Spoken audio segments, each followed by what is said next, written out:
Welcome to Compliance Therapy with Igor Volovich, presented by Qmulos. Qmulos, converged continuous compliance. Get it together. Complexity is not your friend when you're trying to, be in a defensive posture, and it's also. But I think a lot of times too, though, we sit on the far side of this because I talk with a lot of CISOs all the time, and they're dealing with increasingly complex environments, increasingly dynamic moving targets, more cloud, more devices, more users, more accounts, more remote, more, and it's going to the very nature of the way that we function means complexity is a given. So I think for us to really say how we solve this, it is leveraging solutions and capabilities, even if they're open source, but it's probably better to get a vendor one, but that do operate at that scale and with that capacity to do things as simplistic as possible without sort of negative user and negative infrastructure impacts. That's what they have to be. I think we have a bad, and I've heard it a lot in the market lately of saying like, well, complexity is the enemy of good security. Yeah, it is. That's a fair statement. But we have to be real about this. You will be more complex. So be real about that and deal with it. That makes perfect sense. Well, let's talk about this. How do you know if your program is actually doing well? And I don't mean how many times you got breached last week. A lot of us don't even know that. But let's say just as a CISO today, how would you measure performance? Well, I think I would start with a measurement on how good my asset inventory is to begin with. So I know what I'm responsible for and what I have to defend. And there are good solutions that can tell you what is there, what you have currently sending electrons. And I think that for me is, okay, let's start with what do I have? So that's my baseline. And that's a metric I would use. And then the next thing that I would really use is boiling off all the bad account practices that are there. Do we see duplicate accounts? Do we see bad passwords? Do we see accounts without multi-factor, blah, blah, blah, all those pieces. And I think that starting there would be a very good way to say, do I know what I'm responsible for? Yes. Do I know what the easy avenues of problem are? Yes. And am I burning those down? And I think I won't put their name out there, but I know someone who's a CISO at a huge organization that has said that that's been their approach, and they've seen really big return on that investment based on that model. Yeah, I think it's, as a former CISO myself, responsible for, the entire Western Hemisphere for a company with 180,000 folks at the time. And we had everything from, Nestle candy bars to nuclear reactors in China, and we were doing control safety systems and automation systems. It's a big elephant, and you kind of want to try to eat it one bite at a time, but you do have to be cognizant of, the size of the elephant. You have to be realistic about that. And when you measure performance, I think folks struggle with that because, how do you do it? There is not a standard model for measuring performance. You can, and I spoke to a good friend of mine who's in the talent game, right? And she's an executive recruiter. And she said, when I hire for a chief marketing officer, I know what kind of attributes I'm looking for. I know what to ask for. I know what to look for in the resume. Same thing for a CFO, CEO, really any other C-level role. But when it comes to CISO, we don't really have a good model. And the proof is in the pudding. CISOs keep changing jobs every 18 to 24 months. That statistics hasn't really changed. So clearly, we as an industry have a performance measurement problem, and we haven't really agreed on how to tell if we're doing a good job other than, we're in the news or we're not. Well, as a CISO, I think the thing for the CISO to remember, right, is you are the person treading through the minefield, whether whether they told you that or not, and whether you want to accept that you're unfortunately the person that when things do go wrong, they're looking for someone to point fingers at. It's going to be you. I have yet to see an organization that's had a major event where it hasn't been the CISO who is the first, lamb to slaughter. And that's kind of why you have the opportunity to be a little bit more demanding about what you get when you take that job, because you're probably not going to be there for a whole lot of time. But then on the far side of that, as someone who's been offered a CISO role at a really significant organization that turned it down because the leadership wasn't willing to empower me, I think that there is a real need for personal accountability, that if you're going to take that job, you had better be willing to jump on that sword, and you should also take your time to make sure that that organization is going to give you what you need to be successful. Otherwise, you're compromising your own personal integrity. And for some people, maybe that's okay. For me, it's not. That makes sense. Well, you've built a career on credibility and integrity, and being very honest and direct. And I think we can all appreciate that, because your voice carries a lot of weight in the industry, and it continues to do so. And those are the reasons why. Well, I wanted to talk to you, kind of segue from the conversation about performance measurement to this other idea, where I know a lot of the programs that I've certainly been involved with or had a look into, they've reached for this kind of false comfort of compliance. They say, well, we can't really tell how well we're doing, so let's just do compliance. Let's pick a framework or a standard. And of course, there are standards and frameworks that a lot of folks have to comply with. Some of them are in regulated industries. Some of them are just, they say, okay, let's pick ISO, let's pick NIST, let's pick FISMA. We have to do FISMA because we're federal, or we are involved with federal environments as clients or suppliers. Let's just measure our performance by compliance. And what are your thoughts on that, just kind of generally? And then we'll kind of dive into that a little more. I mean, compliance is good. Compliance is the bar. Compliance is a way for us to know that there is, minimum achievement of things that are broadly accepted as a standard. So I think compliance is necessary. But I think that folks also will hit the compliance sort of threshold that say we're good, and that's not it. I mean, no bad guy that I've ever run into or adversary I've ever heard of said, "Oh my God, they're a compliant environment, we should stop." I mean, that if anything, it might mean that it's a little bit more difficult and time consuming, but it also means that there's probably something there worth defending. So, go at it with a little more fervor. I don't think that compliance should ever be a reason you just go, "Yep," and then sit with what you have. It's the floor, not the ceiling. That's very well put, and I couldn't agree more. I think what I called it in an article I published years ago that was called "Hackers Don't Care About Checkboxes," which is, I think, exactly what you just said. Hackers just don't, right? And you should think, if you want to think like an attacker, start there.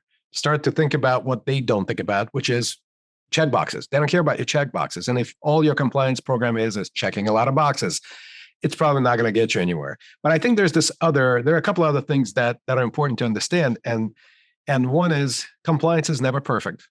And the first page of every audit report I've ever read is the scoping statement. Mm-hmm. We're talking about a subset of your environment that we're even going to attempt to put our arms around with our compliance measures. So you're already starting from a subset of your overall world. So here's the thing that's knowable, and then here's the thing we're only going to look at. It's like that old parable about the guy looking for his keys at night, and he's under a street light, and another guy comes around and says, "What are you doing?" He says, "I'm looking for my keys." And goes, "Where'd you lose them?" "Oh, over there in a ditch." "Well, why are you looking here?" "Because the light's better here." "Oh, well, the light's better here." Yeah. The light's better here. And I think that a lot of compliance programs, I mean, by definition, you are looking at a subset of things, the assets that matter, to a specific subset of your operations that are within the scope of that compliance regime. You're answering somebody's questions more often than not when you're doing compliance, not your own questions. So when those requirements come from without, not from within, you're subordinate to other folks' needs, not really the needs of your own enterprise. Do you agree with that? Yeah, and it's I actually tell a story. I was going to buy a used truck, and I went and I looked at this truck, and the paint was good, the engine was good, it was nothing overtly wrong with it. And I was like, well, I want to see what's up with the undercarriage, and I got on the ground and crawled up underneath it, and sure enough, I mean, the cross members were so rusted, I literally took my finger and poked a hole in one of the cross members. And I came out of there and I went to the folks selling the car, and I was like, "Look, number one, this is a safety issue. You can't sell this vehicle to folks like this, because if someone hits a pothole, the whole car is going to implode. So this is not okay. And then number two, you shouldn't be trying to sell this and say that it's a clean vehicle because, TrueCar or whatever doesn't say that it's got an issue. I mean, in reality, all you need to do is get a flashlight and look at the frame, and there's a problem." And their response was, "Well, it passed inspection." That just, to me, is a great example of folks saying, well, here's the floor. The floor says the blinkers work, the lights work, the brakes work, and the basic sort of overt safety issues are there. But they never go, well, what is the potential for a really bad thing to happen? We know how this thing operates. We know that it came from an area that's got salt on the road, so it's going to have rust. No one crawled up underneath it and said, oh my God, there's a 5-inch section of the frame that is so weak you could poke your finger through it. Do you suffer from seasonal compliance fatigue and chronic compliance headaches? You're not alone. Countless IT, compliance, and cybersecurity professionals just like you continue to suffer from legacy compliance, audit, and assessment workflows, excessive compliance paperwork, and manual evidence collection. Sadly, most have just accepted the idea that compliance management must always be difficult and unpleasant, but it doesn't have to be. Qmulos, an industry leader in converged continuous compliance, has developed revolutionary treatment options to relieve your compliance-related stress, delivering a fully automated end-to-end compliance experience. Don't delay. Call today for a free consultation with one of our compliance therapists and start your journey to converged continuous compliance by Qmulos. Call toll-free 1-844-476-8567 or visit Qmulos.com to start your healing journey. That's Qmulos.com. Qmulos, the compliance automation you need, the compliance experience you'll love. I think that is a wonderful example, right? I think that's a perfect analogy for what we deal with a lot of times with compliance programs. They're not realistically capturing the state of the risk within the environment, starting with the fact that A, a lot of times they just don't look at enough. B, they're trying to answer a set of questions that are based on good intentions, right? I mean, look, let's roll it back a couple of steps. Compliance is not a bad idea. No, it's good. It's useful. Go ahead. I'm just saying it's you should be compliant. So I get lots of like dirty emails from people on LinkedIn and Twitter about like I bashed compliance. No, for the record, compliance is good. It's useful, but it's not the ceiling. It's the floor. You said it right. Yeah, I think the way that compliance has sort of diverged from security, where we functionally have started to consider it a separate division, separate idea, separate concept. And we have separate teams. You know, you've got your compliance teams that are run more like audit shops. And then you've got your security teams that are doing cool stuff, threat hunting and, vulnerability management. And they're chasing threats and they're responding to incidents, and it's cool. And they're pulling forensics and they're interviewing subjects, and it's cool work. And they're sitting in a SOC and things are flying around. They're watching those bouncing balls going across the map, pinging back and forth. Pew maps. Yeah. Pew, pew. The pew maps. Right. I love that. Right. And then here's their compliance shop. And it's just this dreary idea of, oh, well, of course we have to do compliance. Of course, this notion of it's mandated and it's mundane and it's not fun. And what's the value? Like, we just have to do this so we can get a contract, or we can pass an audit, or we can pass an assessment, and we can keep doing business. But it's not considered to be a strategic value generator. I mean, as much as we get a bad rap in security for not being a strategic value driver, compliance gets even the shorter end of that stick. And I think that's because we just haven't been doing compliance right. I think we allowed it to become what it is now for most environments. It's this paper-based process with a little bit of automation wrapped around it, but not really being seen as a real risk driver for the environment and forming real risk strategy decisions. Well, and the other thing I tell people when I do that conversation around that truck is I remind them that business was trying to sell me a vehicle. Their goal was to pass that risk on to me without me noticing. And I mean, that is a very real thing that you do when you say, yep, we're compliant, and you haven't really done the real things that are necessary to make sure that there is the controls in place that would mitigate the risk. And then you do business with someone else. You're passing that problem on to them, and you're honestly just kind of hoping no one sees that there is an issue there. That is an incredible thing that you just said. And I definitely want to highlight again for the audience, because I think there is a pool of dark risk that exists across the private industry and really any environment in the US and around the world. And when we look at things like the national critical infrastructure, that's 85% of it is in private hands, and compliance really is the only view we have into those. Now, of course, we've seen some executive orders come out recently, 14028. We've seen OMB Memorandum 2131 saying we need to log better. We've got Memorandum 2209 now coming out, focusing on the national security infrastructure. There's a lot of stuff happening where we're trying to get a better, more proactive, more real-time look at the security posture and risk posture of these critical environments. But still, we're talking about a subset of a thing, and also we're kind of looking through a keyhole, right? Compliance, a lot of times, is a keyhole, and also it's pretty stale. By the time we get it, somebody has had a lot of hands in that process just to get that piece of data on somebody's dashboard or a report. You're lucky if it's a dashboard. Most likely, it's going to be a static report that you read 3 months after that piece of data was collected. And that's just not the operational tempo that we're dealing on the attacker side. That's the real problem. It's the time value. It's the time factor. Well, and it's a rolling horizon, where your compliance is not going to be static. Hopefully, neither will the threat, which is a given, and neither will the technology or space that we operate in. So, being able to say that you've crossed some, sort of arbitrary line in the sand, good. But guess what? 30 days from now, that line has just moved. So you must keep moving as well. Yeah, I think bringing compliance onto the same pace and the same cadence that we expect in security, it's a critical thing. And I think the fact is, if we're going to continue to rely on compliance as this overarching, all-encompassing function across all enterprises, and that's going to be the lens through which we'll look at risk, which is not a bad way, right? These standards, these frameworks, they didn't come out of thin air. They were created based on real experiences of risk and threats and real world attacks. They come from NIST, they come from PCI, they come from everywhere. And there's a reason they're informed by real experiences. The problem is the implementation. When the rubber hits the road and you actually have the mandates come into an environment, you accept these inherent limitations within compliance programs, which are frankly based on manual processes, with a little bit of automation wrapped around. And frankly, most compliance programs still live and die by spreadsheets and PowerPoints. Yeah, there's a few hills in cyber that I'm willing to die on,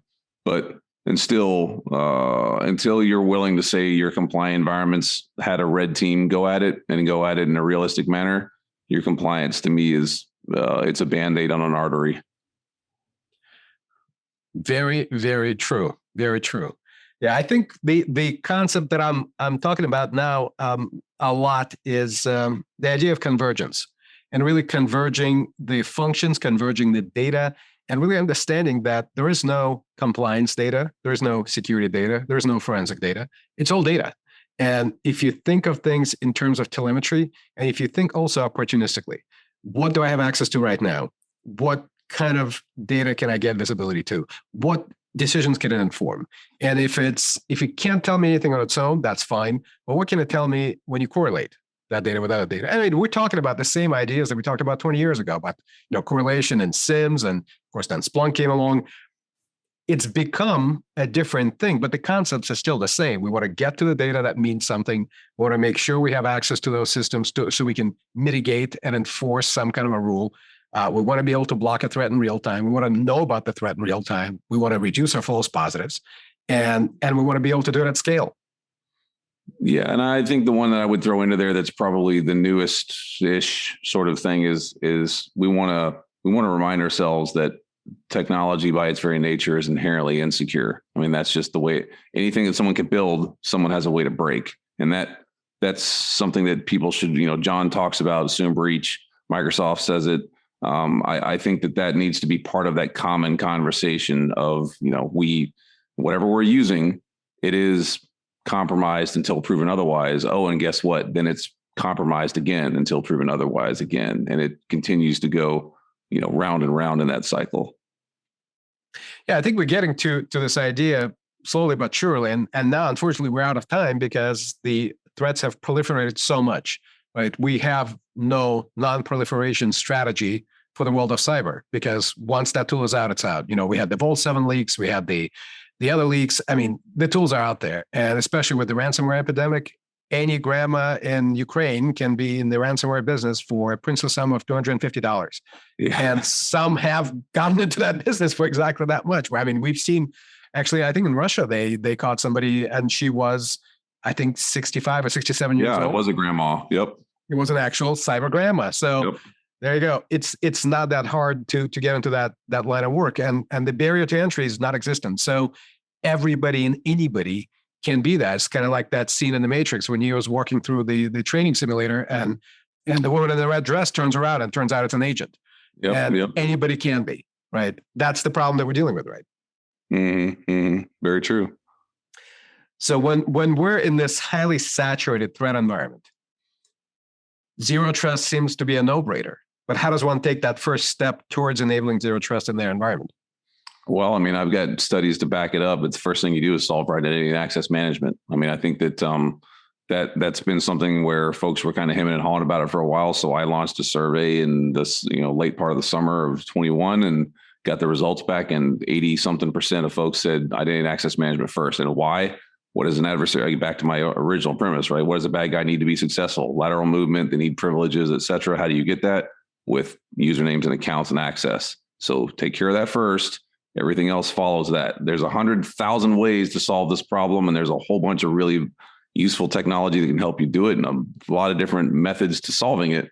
But first order of business, remove that avenue of compromise, stop the threat where it originates, use identity and access management. You've heard it here first, guys. No, you haven't. You've heard it many, many times. But yeah, IAM is definitely the way to do it because, look, in the end, anything that matters is going to have an identity component to it, and so will the attack pattern. So you got to understand that. You've got a threat model for it. And again, talking about time value, right? If you can get there ahead of the threat, you can mimic the threat, you can emulate the threat, you can have a realistic attack run. I'm not talking about scans. I'm not talking about static code scans. We're talking about real time, real life, very realistic, using true attack methodology.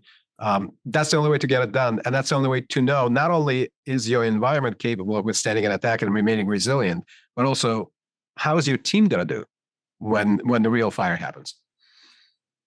Bring the heat. I mean, until you feel the heat, you don't know what it's like. So I'm speaking from personal experience, being inside of a building that was intentionally set on fire.